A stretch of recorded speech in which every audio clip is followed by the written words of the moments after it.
Welcome to the Pick Vault. I'm Matt Taylor alongside Danny Siv. And obviously yesterday, number 1 in the country, Clemson goes down to number 4 in the country, Notre Dame, as it was a tight one in double overtime. And today we're breaking down that and much more with a full slate of NFL coming your way. Get ready for picks, get ready for plays, get ready for score projections, brought to you by the artificial intelligence-backed computer simulations that are the Pick Vault. Get ready to unlock your money.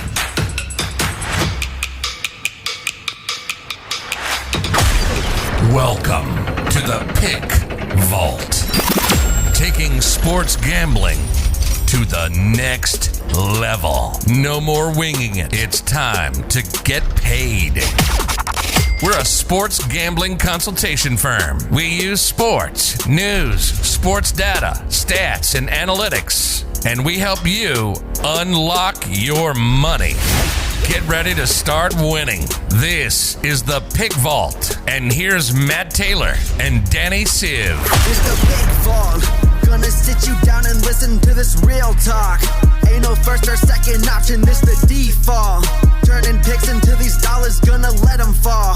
Raining down these daily winnings like an aerosol. Analytics calculated just to win it all. Problems when it comes to choosing, we got all them solved.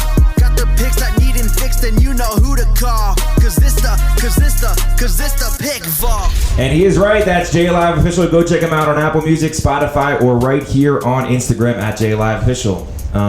Again, welcome back to the Pick Vault today. Full slate of NFL. Before we get there, Danny, let's talk about what happened last night. Obviously, again, I briefly talked about it earlier, but number 1 in the country, Clemson takes on Notre Dame on the road. And what happened? And Clemson goes down, Matt. But to be honest with you, everyone that's out here freaking out and worried about, oh my God, Clemson, number 1 team in the country, goes down. Well, guess what? They didn't have Trevor Lawrence. They were out 3 guys on defense, all their wide receivers. This is no worry for Clemson whatsoever. They lose this one 47-40. So in my eyes, the fact that they put up 40 on this Notre Dame team with a backup quarterback who threw for over 400 yards. I mean, what can T-Law do to this Notre Dame defense? If a true freshman can throw for 400 yards, I don't think there's anything to worry about whatsoever. Moving forward with this team, and again, you kind of highlighted it perfectly, we're talking about the fact that they're without their number 1 guy. Now, he's not just an ordinary starting quarterback in this college football season. He's not just any starting quarterback for any team. You're talking about maybe one of the greatest quarterbacks to ever play the game in college football, right? I mean, he's touted right now as being the next fully complete prospect since Peyton Manning and Andrew Luck and all these great athletes that we see their game translate well to the next level. And you're talking about a guy that is on the sideline. That's a problem that I have, and I want to talk about it very briefly because it's a problem that I have, especially talking about the fact that he's allowed to be on the sideline. He's allowed to be coaching his team. He's allowed to be there hyping his teammates up. But then he's not on the field. It doesn't make any sense at all. Sense. And then take it a step further. I know again, exactly. This goes back to the fact that we must be consistent. Well, I'll follow any rule you guys put out there. I'll follow anything. But we have to be consistent. You have some teams and some organizations and some leagues that require players to sit 21 days. And other ones that don't, require them to sit 7 days. And then at the end of the ballgame, how as security and everything going on in the world of college football, in the world that we're living in right now, right, with COVID-19, how do you allow that many thousands, hundreds and thousands of people rush the field after a big win? Yes, it is a big win for Notre Dame, and I don't want to underestimate that. I don't want to, not give them credit where credit's due. They won a game. And again, you make the point saying the backup quarterback, was able to do what he was. This is not an ordinary backup quarterback. Just like Trevor Lawrence isn't an ordinary, starting quarterback. This guy, anywhere else in the country, he's probably starting today 100%. As a true freshman. Absolutely. DJ, I don't really know how to pronounce his last name. I'm going to give it a go, though, Matt. Ugalilea? Something like that. But like you said, he's the number 1 quarterback prospect out of St. John Bosco from California. So it's something about this Clemson quarterback. It goes from the Taj Boyds to the Deshaun Watsons to the T-Laws and now to this kid. There's a lot of promise, not just in this kid in general, but this Clemson team as a whole. But I agree with you. After the game, the fact they flooded the field like that is absolutely ridiculous that they allowed that to go on last night. Absolutely. And again, we take the focus off of a league now that has its problems with consistency in college football, and we now turn our focus to a league that, again, had a problem, and I highlighted in yesterday's episode or this week's episode. The consistency problem that I have is you go out and you find a team in the Steelers, you go out and find a team in the Raiders, and you go out and take a draft pick away from the Raiders, but then you force a team to play on Thursday Night Football against two teams that both have COVID-19 within their organizations, and you force one team in the Packers to travel across the country with COVID-19 again. Players in the organization have tested positive for COVID, then force them to travel across the country and play on Thursday Night Football in a short week against another team that already has positive COVID tests. Too many of them, to say the least. And all of a sudden, they're playing on the field. Both teams have COVID, but then you're going to find teams for not following the protocols. It doesn't add up. And again, I'm fine with whatever rules and regulations you put in place, but we have to be consistent with it. You can't on one hand say COVID's dangerous, that's where we're going to find these teams, that's where we're going to take away one of the Raiders draft picks moving forward, but then force two teams that have COVID to play on Thursday Night Football in a short week. Absolutely. Doesn't make any sense to me. And I'm going to keep going, and I'll keep saying whenever these things don't add up and don't make sense. Another perfect example. Trevor Lawrence, last night, again, we keep talking about it. The consistency has to be there. If you can't play the game, you can't be on the sideline. Right. I was going to say, how is he sitting on the sideline dapping up the supposed COVID with the quarterback that's playing the game right now? He should be nowhere near the field. And another step further, if you can't play the game, you can't be on the sideline. And then if he can't play the game because he tested positive for COVID, how are you allowing thousands of people to rush the field? Yeah. And again, this conversation moving forward that we'll have to keep diving into and keep looking into. But now let's talk about what's going on today, because we've talked about the COVID enough. Let's talk about what's going on in the NFL. Now, Dan, we're going to go through every single game. We're going to give you guys a pick, a play, and a score projection for every single game. And Dan, I know you'll throw in and sprinkle in a little bit of the player props that you have set aside for Pickball Nation. But let's dive into it. Again, 1 o'clock.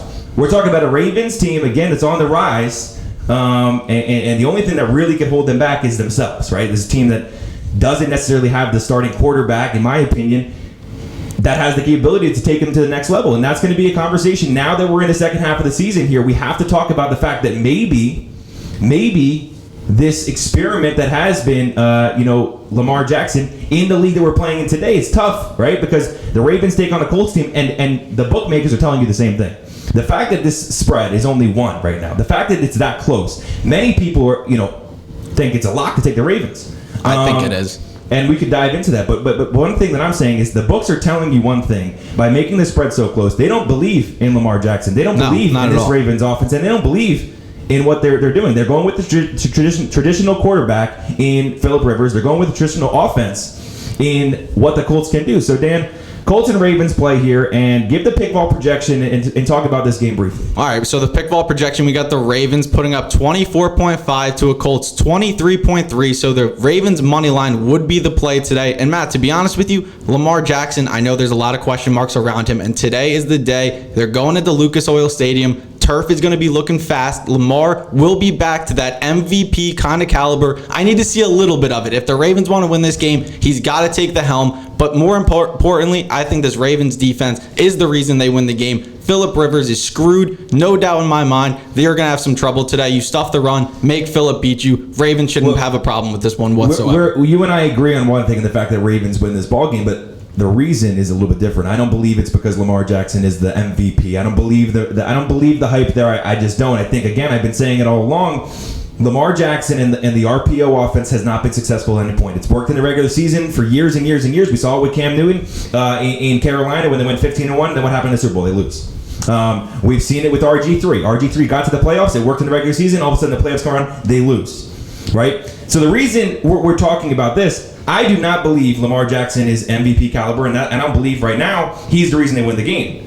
I believe the reason they win the game today is because of Phillip Rivers himself, right? Phillip Rivers down the stretch in ball games over in the course of his Hall of Fame career. Yeah. He's lost games down the stretch in the fourth quarter by turning the ball over late. That's an MO for him. And I do believe we have a guest coming on later in the show in the same division that Phillip Rivers played for most of his career. A big Raiders fan coming on later in the show, so get ready for that. But we're going to talk about the Phillip Rivers experiment now, obviously taking over for what was Andrew Luck's team and then what was Brissett's team last year. And the traditionality doesn't work always, and I think that's what we're going to see today. A big turnover late in this ball game. So, Dan, I am on the Ravens as well. Ravens money line is the pickball play. Yes, it is. And so let's move into the next game. And we got to talk about the fact that these are your guys now, Matt. These are your guys. We're talking about a Carolina Panthers team that everyone is kind of underestimating. They've lost a few close games, and look at the teams they've lost to throughout the year. Obviously, they lose to the Raiders, who are on the rise. And you lose to the Saints. You lose to the Bucks. I mean, they got to play a tough schedule. You're losing against teams that are in the top echelon of the league. And I do believe there's value in the Panthers. The line has shifted now up to 10.5, and in some books 11. the Panthers plus the points is a significant play in my opinion, especially with McCaffrey coming back today and playing in the lineup today for the first time in 4 weeks. And he's been one of the most dominant players in not only the running back category, but one of the most dominant players in the whole NFL in general over the past 3 seasons. So I believe having him back on the field today in that offense that has looked great over the past few weeks, Teddy Bridgewater again is finally adapting into the system. At the right time. This Joe Brady system. And we have to talk about the fact that this Panthers team, as much as I'm a fan of the Panthers, they're not ready to win this ball game, in my opinion. They're not ready to win this ball game.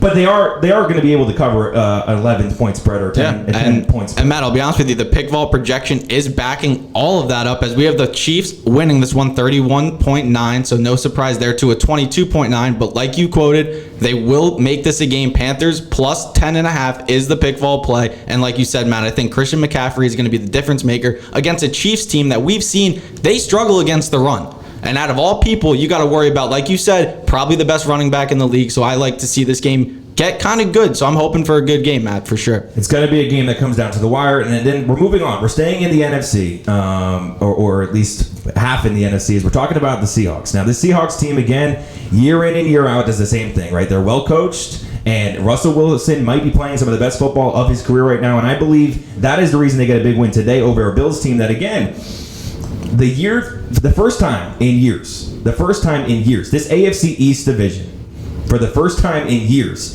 is open. And many people are saying the Bills are going to take it. Some people are even saying the Dolphins could take it, right? But we're talking about a team in the Bills that needs to get a win today. They can't lose today, let's be honest. And that's the only thing in the back of my mind that I worry about, because this Bills team is playing a little bit more desperate football.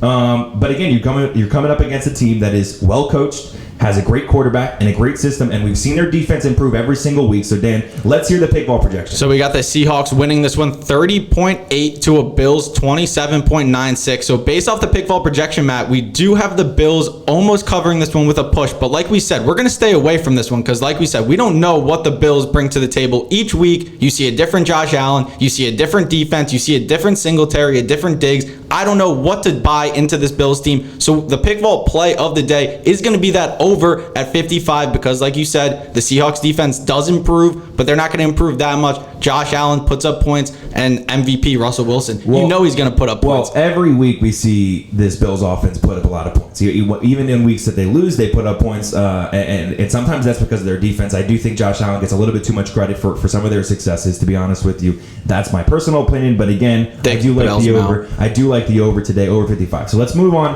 One of the most interesting teams of this season, in my opinion, one of the most interesting teams that we've seen in the past few years is this Bears team. Now, the Bears themselves started a season with Mitch Trubisky as the quarterback. They go 3-0 and they make a switch.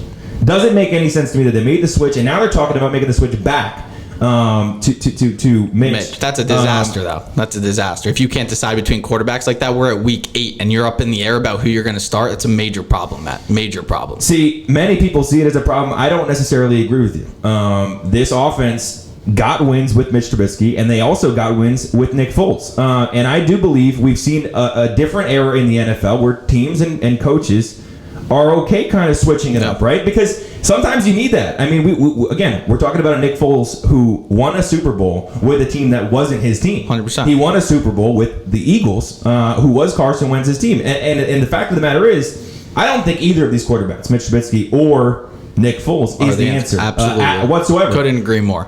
But dealing with the cards you've been dealt, I kind of like Nagy's thought process here of maybe going back and being open to not locking in. One thing I think a lot of coaches in the NFL today makes a mistake doing is they lock themselves in and saying he's the starting quarterback no matter what. We hear it a lot. I mean, Bill Belichick maybe had made a mistake this year in locking Cam Newton in the starting quarterback for the remainder of the season.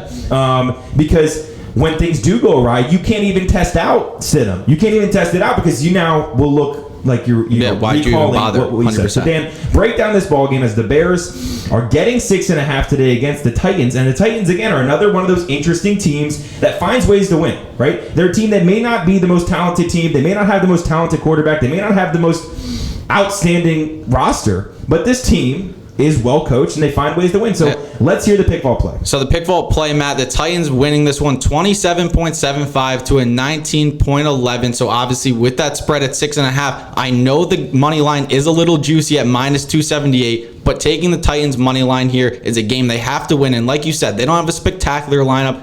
You know my thoughts on Ryan Tannehill. I don't think the guy's anything to ride home about, but there is one guy on that line in that lineup that you can ride home, and that's Derek Henry. He's going to have a big day today. Like always, this Bears defense is good, but he's going to be a little bit too much for him. So Titans money line is the play. See, you're saying Titans money line, and I do agree the Titans will win this ball game, but one thing I want to point out, I do like the under in this one, and we kind of have talked about it. Again, the Bears aren't sure who their quarterback is. The Bears defense is outstanding, and on top of it, Tannehill isn't that great. Yeah. And then take it a step further, like you've said, this Bears defense has single-handedly won them game even without a quarterback. Yeah. I mean, we're talking about a team that we don't like their quarterbacks, either of them, and they're sitting at the top of their division or right on the feet of the Packers. Yeah. So, again, moving forward, this is a team you got to watch, especially with the defense, especially with Khalil Mack, especially with a lot of their weapons that they can let take over on the defensive side of the football, especially going up against a team with Ryan Tannehill at the quarterback position. It's very, very dangerous Absolutely. to have him coming your way. So, anyway, moving down, we're talking about a Broncos team taking on a Falcons This team is a now. weird game, Matt. I don't like this game whatsoever. Heading into it, this game, in my opinion, is the most interesting game of the week because both these teams have the talent. Both these teams have the skill on both the offensive side of the football and the defensive side of the football. I think, in my opinion, the Broncos defense probably a little bit better than the Falcons. The Falcons offense probably a little bit better than the Broncos defense. So we're going to see back and forth battle today, especially with Locke out there, especially with Matt Ryan out there. And don't fool yourself.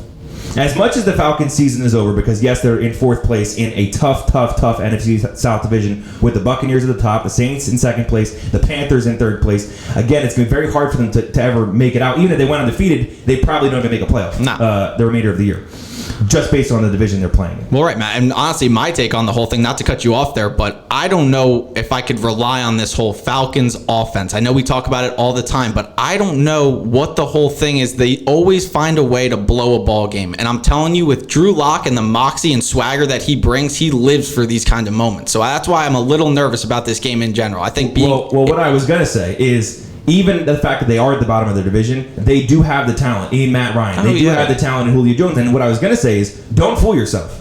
Matt Ryan is a good quarterback in the NFL today, and Matt Ryan is playing for a spot, maybe not with the Falcons, playing for a spot next season, playing for a spot elsewhere, because at some point in time, this Falcons team is going to have to move on from the Julio Jones. They're going to have to move on from the Matt Ryans of the world. They're going to have to move on from what they've done because it hasn't worked, right? We've seen it work in the regular season for them over the course of time, and they just never been able to get over the hump of making that Super Bowl run. And yes, the one year they did, who blew the game? Like you said, they find ways to blow the game, and you got to give credit where credit's due to the Patriots, but at some point in time, we're now seeing a team that has done it not just in the Super Bowl.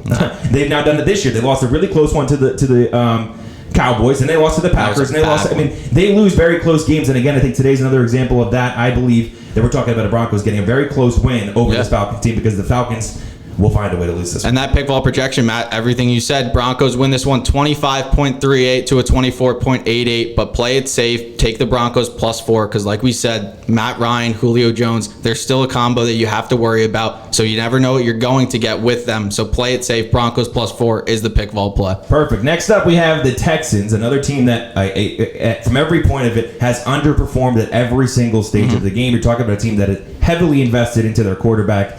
They invested into a coach, and now obviously they fired that coach, and now you're just talking about an organization, in my opinion, that's kind of in upheaval and kind shambles, of in a little bit of a tough spot. But they're taking on the Jaguars, another team that everyone kind of has been saying was making a little bit of a turn, and maybe was a team that could make a little bit of a run. And again, they've underperformed this season. Gardner Minshew is not the answer. That's pretty evident. And I think everything we're seeing out of this team is waving the white flag as we head down in the second half of the season. So Dan, let's talk about this one quickly. Give the pick ball projection, and obviously give the pick ball play. Well, so for the pick ball projection, we have the Texans winning this one 30.15. Look for a big day out of our guy Deshaun Watson, to a Jaguars 22.57. The pick vault play is Texans -6.5. 2.5. It's probably the safe bet. And again, Matt, like you said, Gardner Minshew, obviously not the answer. And I know there's some question marks around Deshaun Watson, but at the end of the day, guy is still a baller, and he will get the job done. Not just for him, but the Texans really do need this one heading into Jacksonville. Absolutely. Now we're going to be talking, and we're going to shift our focus to a team that you love. We're talking about this Giants team who's getting 2.5 against the Washington football team. Now, this Washington football team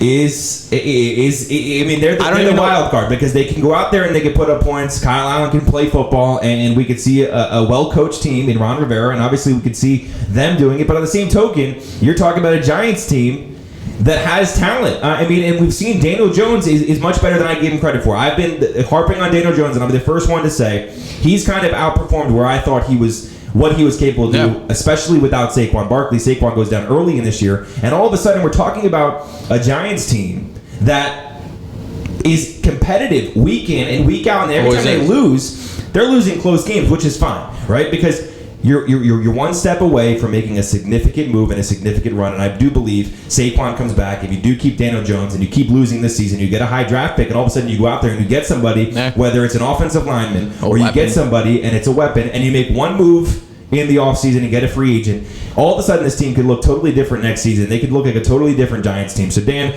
break down the Giants-Washington football team going head-to-head here in an NFC East division that might be the worst division at any point in the history of the NFL. Well, Matt, it is the worst division in all of the NFL that we've really ever seen. And for the Giants, you know what upsets me about this game is that the Giants, if, like you're saying, this NFC East is such a toss-up and anyone could be in the hunt, but the Giants have almost lost too many games, obviously, but like you said, close games where they almost won. They could have edged it out. Matt, you're looking at a Giants team. If they beat Washington the last time they played them, we're the team that's in the hunt. And you kind of pointed on it earlier. The Giants winning today, as much as that's good for our morale and we're winners, the New York mentality, we're back, all it does is hurt us because we're just going to get a deeper draft pick. So for the most part, if this defense plays the same way they played against the Buccaneers, I promise you, Washington, they don't have anything like a Tom Brady or anything like that. So if this defense can find a way to play like they did last week, and Daniel Jones, don't make errors. That's the biggest thing. You could play a great game, but at the end of it,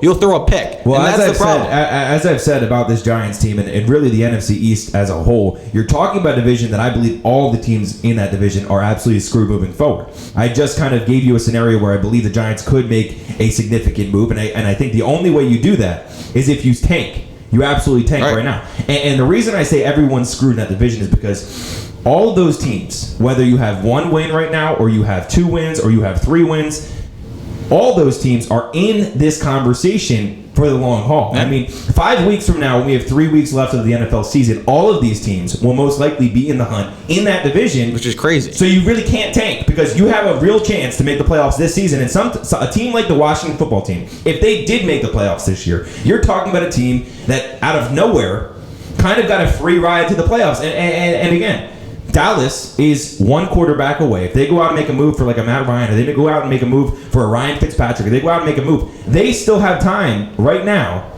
to make a move that totally changes their season. If they go make a move for a quarterback, this team has the weapons, has the skills, and then you got to talk about the Eagles. And this Eagles team, again, doesn't have weapons, but Carson Wentz has found ways to win the games he needs to win, and I hate saying that with a team that has a losing record. But they are poised to make a deep run in the playoffs. So it's kind of sad to say the least because any of these teams that do make the playoff, whoever has to take them on, I don't want to say it's a bye week, but it's definitely, I mean, you lucked out for the most part. I don't even know, if I was the NFL, I would say you got to have a certain record to even think about being in the playoffs. And like you even said, Matt, they're looking to extend these playoff teams. So who knows? Like you said, you might. There's not 2 teams from the. Let's just no. There's not 2 shot teams from the NFC East that'll make it. All I'm saying is you're talking about a year where it's different than ever before. We're talking about a year, obviously with COVID, a year with a lot of things, and frankly, a year in the NFC East where one team will make it that probably doesn't deserve to be there, which is fine. And the Panthers made the playoffs, and I'll say this as a Panthers fan: the Panthers made the playoffs in 2016. Or 2017 actually, they made the playoffs with a losing record at 7-8-1, and that team again was very competitive with the Seahawks in the first round, and they almost won that ballgame. So you never know what can happen when you make the playoffs, but I'm just saying one team is getting a free ride to the playoffs, and we'll see what happens from there. So Dan, give the pick vault score projection, and then let's move on to the next ballgame. And then we got Washington winning this one, unfortunately, 22.2 to a 20.93, but that line is at 2.5, so the pick vault projection, they're suggesting that you buy that half 2-3, Giants cover this one, Giants +3 is the pick vault play. Go blue, baby, let's go. Okay, next up we have another blue team, and a team that again has a quarterback that's on the second half of his career, and a quarterback that may be on decline. But again, a guy that just finds ways to win. And now with COVID, there's cases where we may not see him today. And obviously, we're talking about the Lions. So the Lions are getting 3.5 today against the Vikings team that obviously is coming off a big win in that division, a big win over the leading Packers last week. And this team has shown us, and Kirk Cousins has shown us, that they still have the talent, they still have the will, and frankly, they're not going away. No. Even losing 4 weeks in a row to start the season, even losing and being in the situation that they were, this team is going to be a pain in everyone's ass moving forward. A pain in the ass, especially of the Packers when they play later in the season. Absolutely. Especially in that division. You're talking about the Bears team that's going to have to beat them at some point. So this Vikings team, in my opinion, is scary moving forward. So Dan, let's hear the score projection, and then let's obviously give the pick vault play. All right, so the score projection, we got the Vikings taking this one 27.98 to a 22.64. So they do cover that 3.5, but pick vault play it safe. Vikings money line, they're coming off, like you said, a big win against the Packers. This could be the turning point of the Minnesota Vikings, and it can't just come from Dalvin Cook today. Kirk Cousins, you're going to have to step up and do some big things because they know that Dalvin Cook's going to get the ball. They know they're going to run the ball down your throat. You have to make plays today. Vikings money line is that pick vault projection play. Absolutely, and especially having a defensive mind at the helm of that Lions in Detroit, you're definitely talking about stopping the run today and forcing Kirk Cousins to beat you. So I think that is a great observation there, and I think that's going to be the game plan moving into this one. So now we have an interesting game here. We're talking about the Raiders taking on a Chargers team. Now, obviously, interdivision play here, and two teams that are very interesting. We're talking about a guy in Justin Herbert on this Chargers team that kind of has surprised people, and definitely, again, heading into this season, you're talking about a guy in Justin Herbert that the plan was to let him sit a year. The plan was to let Tyrod Taylor play this season out, and if he did well, great. If he didn't, who cared? Yeah, because you knew who your quarterback was for the future. You were going to give him time to rest up, but we've now seen what he's capable of doing, and frankly, as well as Joe Burrow has played, this guy himself, Justin Herbert, and I said this to you during the draft, Justin Herbert, in my opinion, is the most quarterback-ready college player to make the leap, and we'll see what happens with T-Law next season, but this guy just looks complete. He looks poised, he looks confident, and he looks with skill. But before we hop into this ballgame, we do have a caller here on line one, I believe. A caller on line one, Matt D. from Southbury, Connecticut, and some reason he's saying he is a Raiders fan. So, Matt D., can you hear us? Yes. Boys, how we doing? Good, Matt. How are you, man? I got to ask, just to open this up, how are you a Raiders fan coming from the East Coast in Connecticut? Where's the translation there? Yeah, of course. So, back in the day, 70s, 80s, my dad's from Connecticut. He grew up watching the Raiders when they were on national TV all the time, and they were nasty. They brought the house on D.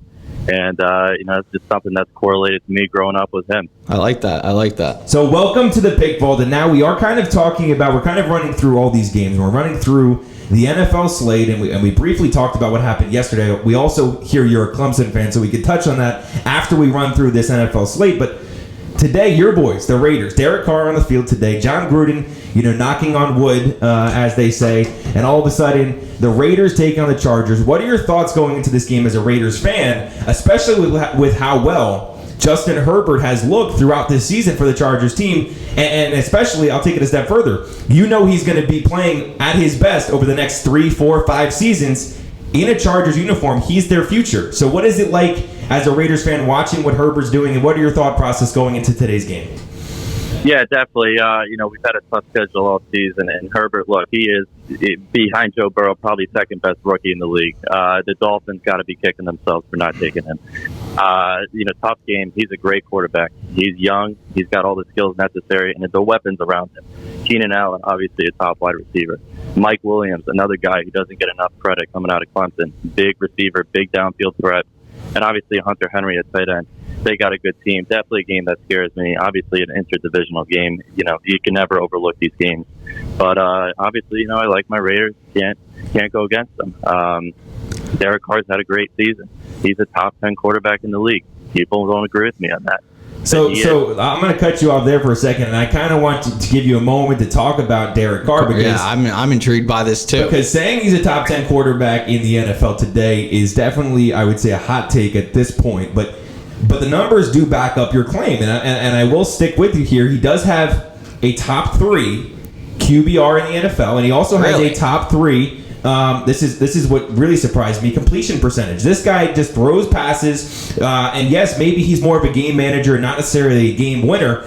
But I'll give you a second to really, defend the point that Derek Carr, right now at this point in his career, is top 10 quarterback in the NFL off a season where the conversation was heading into the season. Is Derek Carr the future in Las Vegas? Of course. Yeah. Let me tell you something. Derek Carr's best season obviously came in 2016. He had all the weapons around him. MVP caliber season, breaks his leg, heartbreaking. Obviously, the years following haven't been the best. Last year, you look at his numbers last year: over 4,000 yards passing, 21 touchdowns, 8 interceptions. Again, 100 passer rating. This year, he's already got 1,800 yards, 14 touchdowns, and 2 interceptions.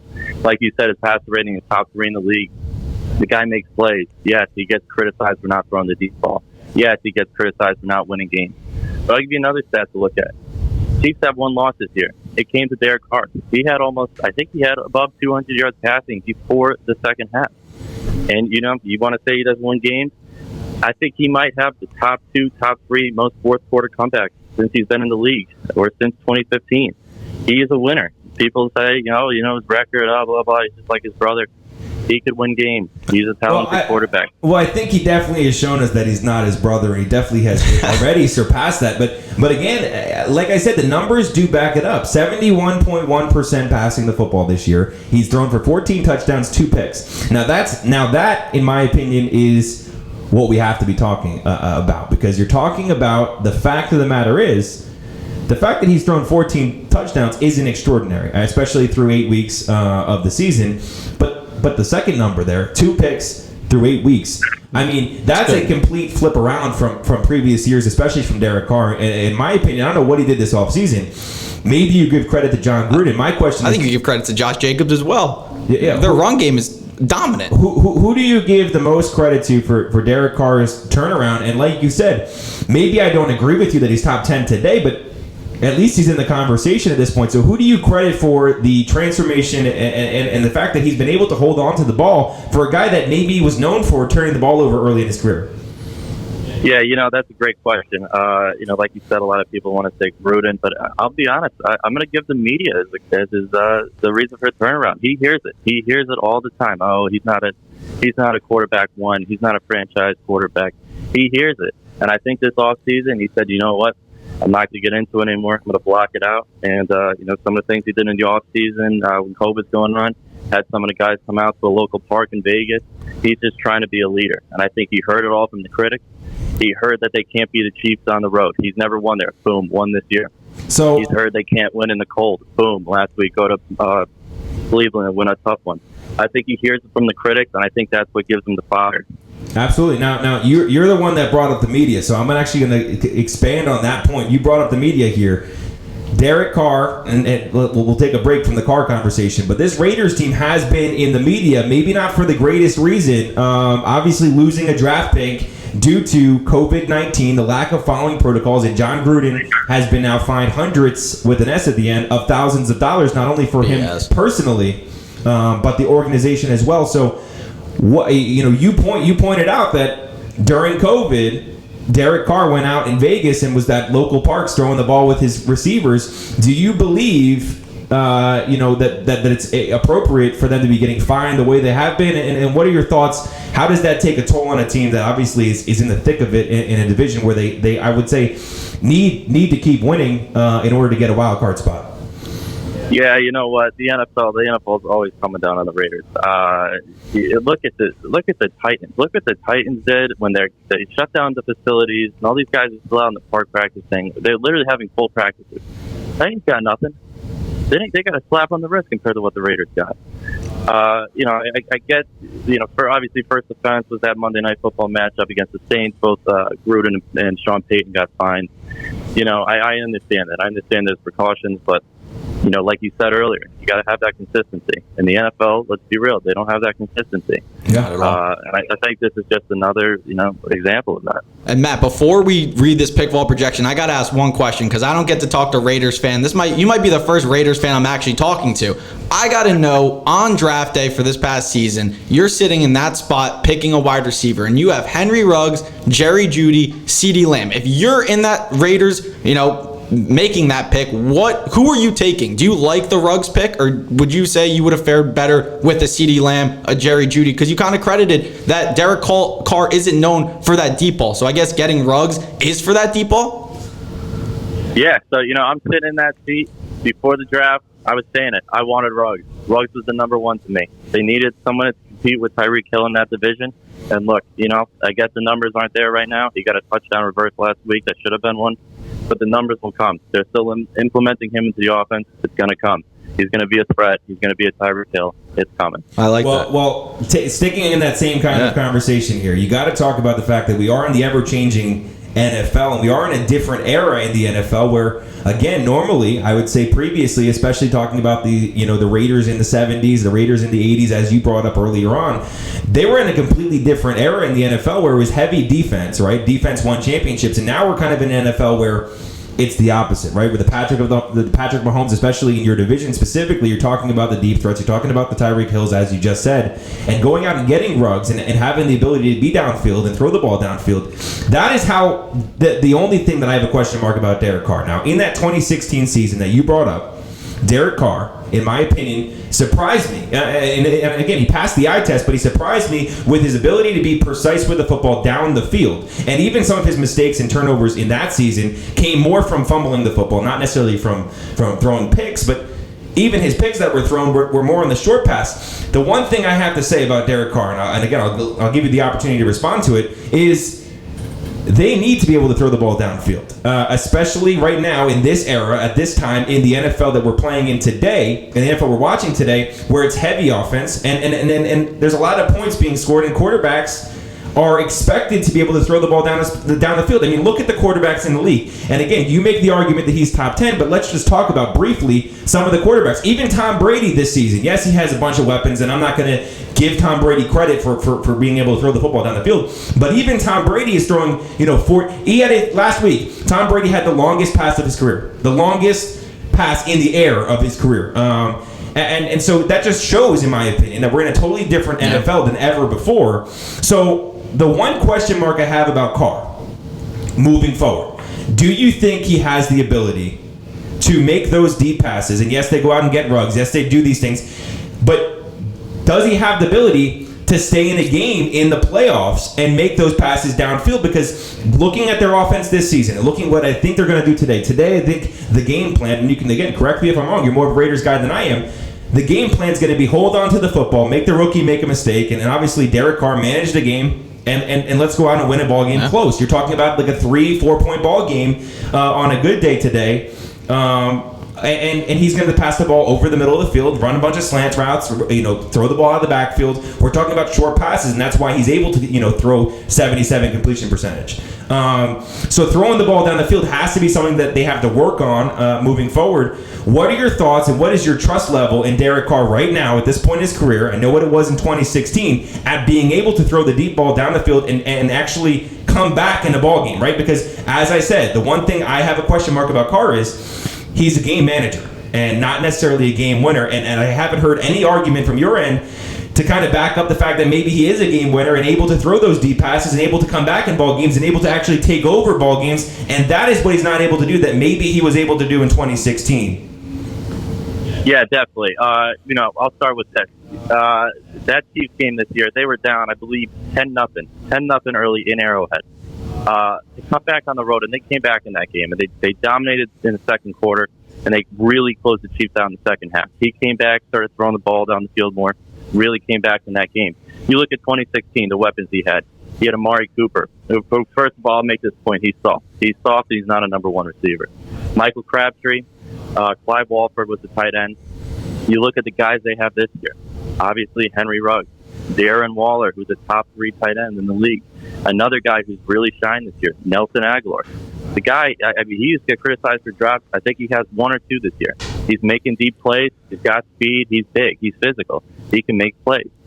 And another guy who I love, they call him third and Renfro. This guy, he must put, I don't even know, the softest lotion on his hands before the game. He has the best hands I've ever seen. He's a seen. Clemson guy too, Matt. I mean, his story in general is crazy. The fact that he is where he is now from being a walk-on to Clemson, I mean, it's unbelievable. And I agree. I think he's a stud out there. And I give credit to Dabo Swinney, obviously, for coaching him up and being able to, obviously you got to give the kid credit. Yeah. But again, credit where credit's due. Dabo Swinney found a diamond in the rough here. And again, now John Gruden's playing with that diamond. And we're seeing that he is, what everyone kind of thought he was, which is he's a guy that is a game changer. And again, I hope moving forward, we're talking about a Raiders team in the thick of it because they are fun to watch. And especially I think it's good for sports gambling specifically, right? In our industry, we're talking about the sports gambling, which is where I'm going to go next. So, Matt, getting into this game, the Raiders are getting a point today against the Chargers team. Let's hear your pick, your play, and then we'll give you the score projection coming from the Pick Vault's artificial intelligence-backed computer simulations. Yeah, I'll tell you this. It's going to be a shootout for sure, and I think we all know that. Both offenses are good. That's definitely the strong point for both teams. I expect a high-scoring game. One thing I look at, there's a guy in the Raiders' defense is awful, it's terrible. But there's one guy on that team who does not get credit, and that's their cornerback, Trayvon Mullen. This guy has played against some of the toughest receivers in the league this year, and he's got no credit towards it. Let me pull this up. He's played against DJ Moore, top wide receiver, yeah. Stephon Diggs, Tyreek Hill, Mike Evans, Jarvis Landry. He's allowed, between all those guys, 6 receptions, 0 touchdowns. Wow. So today I see a big matchup with him and Keenan Allen. That could be a great matchup. Herbert loves Keenan Allen, and Keenan Allen's a stud. He's a great player. So you, just to clarify, you said no one scored a touchdown on him yet? No one has scored a touchdown. That's a crazy stat. Trayvon Mullen against the wide receiver number 1. Dang. Yeah, that is. People got to start talking about him. But like I said, shootout. I expect a good game. Like you said, Herbert, great quarterback, but he makes those mistakes. He likes to take shots on the field, and sometimes he does it in the wrong time. I like the Raiders today. I like them. I'm going to go 31-27. 31-27. I like them today. Well, high scoring. I like them. Well, Matt, you're going to love this because the Pick Vault projection does have the Raiders taking this one 25.72 to a 24.65. But the only thing the computer simulation is disagreeing with you on, it's an under day. I know you're talking about the defenses are poor, but honestly, Herbert has been balling out, obviously, week in, week out, 300 plus yards. And like you just stated, I mean, I'm going to look for Mullins. I'm intrigued by this guy now. I'm going to make sure I have my eye on him because this could be my new favorite player, to be honest with you. You kind of gave a statistic there that would definitely lean more towards the under in this ball game, especially with Derek Carr at the quarterback. And like I said, we haven't seen it. Maybe I'm wrong, and I hope he can prove me wrong again because I do like watching the Raiders. I do think it's good for sports gambling. I do think it's good for Vegas. I think it's good for a lot of the NFL in general. Bottom line, baby. When the Raiders are good, because a lot of people love this team, and there's a lot of passion as it goes in not only Oakland, but now obviously across the country. And you, as a guy in Connecticut, have passion and a love for this Raiders organization. So I really do hope that I'm wrong about Derek Carr, and I hope he can put the ball on the field because I do believe it's something that he's going to have to do if they're going to have any chance at beating the Chiefs of the world in a playoff game. Yeah. Because yes, you could do it in the regular season, but sometimes that regular season doesn't translate, and we've seen it again. Lamar Jackson over the past few years. One thing that the question mark has been: he does it in the regular season, he can't do it in the playoffs. Yeah, we've seen it before. Phillip Rivers, and I know you don't like the comparison here, and you're not gonna like the comparison here because you don't necessarily love Phillip Rivers, but I see Derek Carr as a similar stylistic I'm talking about, obviously not in stature, obviously not it's a disaster as a Phillip Rivers, because Phillip Rivers can't really throw the ball down the field. And yes, I do think that Derek Carr is able to control the ball better and able to, again, manage a game better, and I do give credit where credit's due. Gruden has been known for his career. Yeah, spider two-eye banana. As a quarterback guru and able to help quarterbacks manage games. And I do believe he's got to be given credit for what Derek Carr has been able to do, throwing 77%. He's at the highest level he's ever been from an accuracy standpoint. And obviously, I hope that continues. But the pick vault is projecting this is going to be an under. So what is your take on that under? Because you gave us a stat, and the fact of the matter is, a great stat. Going up against Keenan Allen, if you do shut down Keenan Allen, I don't see this Chargers team scoring much of anything. And again, I do believe the game plan heading into this one is stop the run and force Herbert to make a mistake. Yeah. Yeah, I definitely. I see part of that under. The Raiders, they definitely have that emphasis in the run game. Another reason I see this being a shootout. Obviously, Trent Brown, the Raiders' right tackle, is out yet again. And their left tackle, Colton Miller, who hasn't missed a game, he's questionable today. And they're saying there's a strong chance he might not play. So losing both bookends for Derek Carr is going to be tough. He might not have those shots on the field. But they got one of the better offensive lines in the league. They're definitely going to pound the rock. On the opposite side, the Chargers, they've missed an Eckler. That's been tough for them. Yeah, they have no run game, really. The run game and the pass game. That guy can play. He's strong. He's physical. But they still have Josh Kelly. They run the ball here and there. It's definitely going to be a good game. I do think it will be a shootout, though. I definitely think it'll be a shootout. Again, divisional game. Tempers will be flaring. Another guy to look for in the Raiders defense is John Abrams. I love John Abrams. No, he's nuts. He is nuts. Hard knocks. Down the boom. Absolutely. And again, it's going to be a fun game to watch. Like you said, interdivision play, a lot of emotion on both sides. And again, this Raiders team is definitely not out of it. And the Chargers team continues to improve each and every week. And watching Herbert, this is a fun game to watch. Make sure you guys tune into this one. And Matt, I know we normally don't do this. We normally have a guest come on and stay on for one pick and give their projection or their picks. But stick here with us. We're going to move to the next ball game, if you don't mind. Stick here with us. We're talking about the Steelers and the Cowboys. Now, again, the Steelers are undefeated, and the Cowboys definitely, heading into this ball game, this game was going to be something that you would highlight on your schedule. Steelers and Cowboys. If Dak Prescott's here, and we're talking about a Cowboys team that's healthy and a Cowboys team that's where everyone kind of thought they would be at this point in the season, this is a very interesting game. Obviously, that's not the case, right?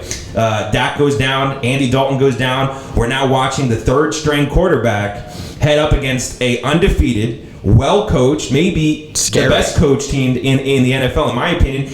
And they got their guy back. The only difference between this team in the Steelers and the team they had last season, really, the only major difference is the fact that they have a consistent quarterback and they have a guy at the quarterback position that has been there and again, managing the game and able to make the plays that many people aren't. Well, absolutely. And like you're saying, the Steelers, you're talking about Big Ben, obviously. And I think this is an offense, I think you've touched on it as well, Matt, that is undermined. This offense, they put up points, but at the same time, there are some games where, they do lose those shootouts. But honestly, the big thing for me here is this Steelers defense, Matt, in Dallas on that turf. Bud Dupree, Minkah Fitzpatrick, they're going to abuse this Cowboys offense. They're going to blitz the shit out of this team every single play. I can't see the Cowboys really hanging around whatsoever. So Dan has now referenced the turf 3 or 4 times. I love the turf. I'm all about the turf. Honestly, I know it sounds crazy, but I'm telling you that I'll look into the facts and I'll come back next Sunday with some nuggets. Teams that play on turf are faster. I don't care what anybody says. They're going to be flying around the field today, Matt. I'm telling you. Absolutely. So, Dan, actually, Matt, I'm going to give you an opportunity to let you go first. Before we give the pick ball play, before we give the pick ball projection, tell me what your thoughts are on this ball game. Yeah, I'll tell you one thing. First of all, the Cowboys might have to change their name from the Cowboys to the Cowgirls. They've looked awful these past 2 games. I don't care who you have in there at quarterback. You have Amari Cooper, Michael Gallup, CeeDee Lamb, Zeke, and the offensive line solid. And I don't think they've put up a touchdown in about 6 to 8 quarters. Correct me if I'm wrong there. No, and they've also haven't covered a spread. If that's a crazy stat for you. The Cowboys are the only team this season to not cover a spread, which blows my mind. And they're getting 14.5 today, going up against this Steelers team. I don't know. I think it's tough in the league, especially, and this might surprise some people, but this Cowboys team, as poor as they have played all season, it's tough to really cover a 2-touchdown spread from the Steelers' perspective. Giving 2 touchdowns, especially with a team that, like you mentioned, They still have Zeke. They still have Cooper. They still have weapons across the board, and their defense isn't as bad as maybe people think, right? They don't have a quarterback, and I do believe we're talking about Jerry Jones, who understands football better than people give him credit for. I do believe he has more of a mind. He went out and got Lamb in that draft, and I think that was an important pickup for them. But I do believe we're talking about a team that may make a playoff run in the Cowboys, and that may surprise a lot of people, but you got to remember, the bottom line of the NFL is impacted significantly. If the Cowboys are there, people tune in. That's why you pointed out earlier, before we even came on air, you pointed out to me that you can't believe the fact that this Cowboys-Steelers game is, as much as it's supposed to be a blowout, how it's on primetime football and on national television. But that proves my point exactly. This Cowboys team, no matter how bad they play, are going to have fans that tune in. That's why Stephen A. Smith, every single week, no matter what happens with the Cowboys, he's going to do a segment about the Cowboys. Because people will tune in. If they win, people will tune in to see Stephen A. upset. And if they lose, people will tune in to see Stephen A. make a mess of what's going on in Dallas. But today, I believe this Cowboys team has a chance, and that may surprise some people. And I don't believe they win the ball game, but I do think it's much closer than people think. And honestly, Matt, for the pick vault projection, it is going to be a little closer than some people probably think. The Steelers win this one 28 to a Cowboys 16, so it does cover that 14.5. But like you said, a 2-touchdown game. Weird shit goes on in the NFL. Who knows? A pick six towards the end of the game, fumble recovery. Weird things could go on. The pick vault play, though, Matt, is that over at 44. I really think you got to look, like you said, the Cowboys still have weapons. I think they're underestimating the under-over because we haven't seen any offense out of Dallas. But if you look at that lineup, Matt, they could put up points. They are so capable of putting up points. And what I will say, before Matt, I'm going to give you an opportunity again to give your pick for this ballgame, but I will say that Mike McCarthy, known as kind of an offensive mind, or at least a little bit, especially going back to the days in Green Bay, Mike McCarthy is low-key playing for his job. I mean, over the next few weeks, as much as he's been signed for a 3-year deal, this was a mistake maybe hiring him again. It goes back to the analytics, and as the pick vault, we are deeply, obviously, invested in analytics and artificial intelligence, and the NFL, more than any league so far, has really embraced analytics, and that's why we're seeing teams go for it on 4th and 1, seeing teams go for 2 more often, run the ball more often, and we're seeing a different NFL than ever before. And Mike McCarthy was a guy that many people questioned if he was willing to go with the science or willing to go with the data, and apparently the reason he was hired is because many people said he did. Now we're seeing it play out. I think he's playing for his job, and I know that sounds weird, but you're talking about Zeke. You're talking about the weapons they have. I do think they put up a lot of points today. They're not going to win today, but they keep it reasonable, in my opinion. They cover that 14.5 spread and cover their first spread of the season. So, Matt, let's hear your play for this ballgame. Yeah, Steelers defense is scary. They got a lot of good playmakers out there, and the Cowboys, like you said, they're going with their 3rd or 4th quarterback here. I like a score. I'm going to go with 35-7. It's going to be a blowout. Ooh. I don't expect a game. I think the Steelers defense is going to shut down the Cowboys offense like they've been. That defense, the Steelers, let's be real, Steelers are the best team in the NFL right now. They got a good offense that works, and their defense is scary. They got a good team. They're going to show the Cowboys who's boss. That's my score. So my play here is to stick away from the over-unders. Stick away from the spread, and don't bother, because like you said, it could be a complete blowout. It could be an annihilation.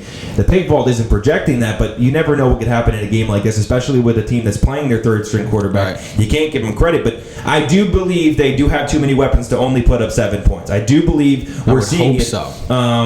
Whether it's a field goal here or there, or they get 2 or 3 extra field goals down the road, maybe if they're not even scoring touchdowns, I do think the play is over 44. Now, the reason it's 44 is obviously because they don't trust this Dallas offense, and I do believe they trust the Steelers defense. And the fact of the matter is, I made a point earlier that the Raiders, back in the day, in the 70s and the 80s, were dealing with a completely different NFL than we are today, because it was heavy defense. And I just said earlier in this episode, right, I highlighted the fact that we're in an era in the NFL where defense doesn't win championships. This Steelers are kind of flipping that on their head, right? 100%. This Steelers defense, their defense has been carrying them, and I do believe their defense will carry them to victory today.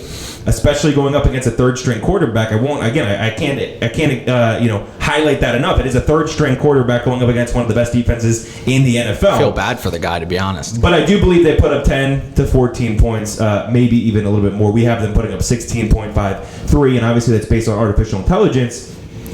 I do think they cover, or at least go over this 44. I'm with you, Matt. I think the over is the only play. Don't worry about when spreads are that high. You stay away. Stay away at all costs. So before we end this episode, and we are going to end this episode again, enjoy Sunday football. Enjoy it, Matt. I want to thank you for coming on, but I want to give you one final opportunity to give your best bet of the day, your best bet, best play. It could be any game across the board, any game across the slate. So give your best play for the day for Pickball Nation. All right, I'm going to give you something. Look, a lot of people might not agree with me on this. Ravens-Colts. I like the Ravens money line, like you guys said earlier in the day. Let's go. It seems too good to be true. Look, we had talked about Phillip Rivers a little bit before. I've had the chance to watch him many games when he was on the Chargers. Players go up to him and they call him Phillip. And the one thing about Phillip is he does like to trash talk. He loves trash talk. But the problem is he makes a lot of bad decisions, and that Ravens defense will make him pay. I really like the Ravens here. I'm shocked at the spread here, but I think the Ravens are your go-to bet today.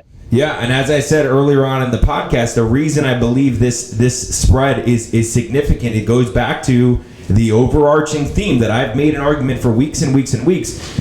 This style of offense that this Ravens team plays, as much as I do agree they get a win today, this style of offense just doesn't seem to work in the long haul, especially as you head into the playoffs. And you're talking about two teams that probably will be in the playoffs, right? And the Colts and the Ravens. You talk about two teams that definitely have, the talent to be there. The defense, at least. And definitely has, like you said, the defense and the coaching to do it. But the reason I believe this is a shocking spread, in my opinion, and I do agree it is a weird spread, and I kind of highlighted it earlier, I do believe it is due to the fact that they don't necessarily trust Lamar Jackson. And Dan made the point that he thinks Lamar's going to have an MVP kind of day. I don't see it being there. I do think we're talking about a defense that does take over and maybe a Phillip Rivers mistake down the stretch. But I do agree with you 100%. And I like that that's your play of the day. I love that that's your play of the day.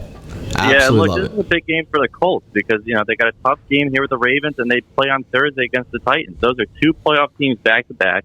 And like you said, if the Colts want to make a run for the playoffs, these are the games you got to win. You got to come out and shine in these games. 100%. Absolutely. So again, this has been the Pick Vault, and again, thank you guys for tuning in. Thank you for listening. It's been a great episode. Again, we gave you guys a pick, a play, and a score projection for every single NFL game, and we're going to dive deep into it tomorrow. Obviously, we have a great Monday Night Football matchup, and we're going to dive into that one explicitly and go through how we did today. But get ready to enjoy football. Get ready to unlock your money. Enjoy football. Keep watching, and we'll see you tomorrow. You've been listening to the Pick Vault, America's premier sports gambling consultation firm. Matt Taylor and Danny Siv are ready to make you a winner and unlock your money. Make sure to hit the website at www.thepickvault.com. Find the app and subscribe to receive exclusive member content, including our picks, live updates, and sports news. Follow on Twitter and Instagram at The Pick Vault, taking sports gambling to the next level. Till next time, this is The Pick Vault, signing off. This the Pick Vault. Gonna sit you down and listen to this real talk. Ain't no first or second option, this the default. Turning picks into these dollars, gonna let them fall. Raining down these daily winnings like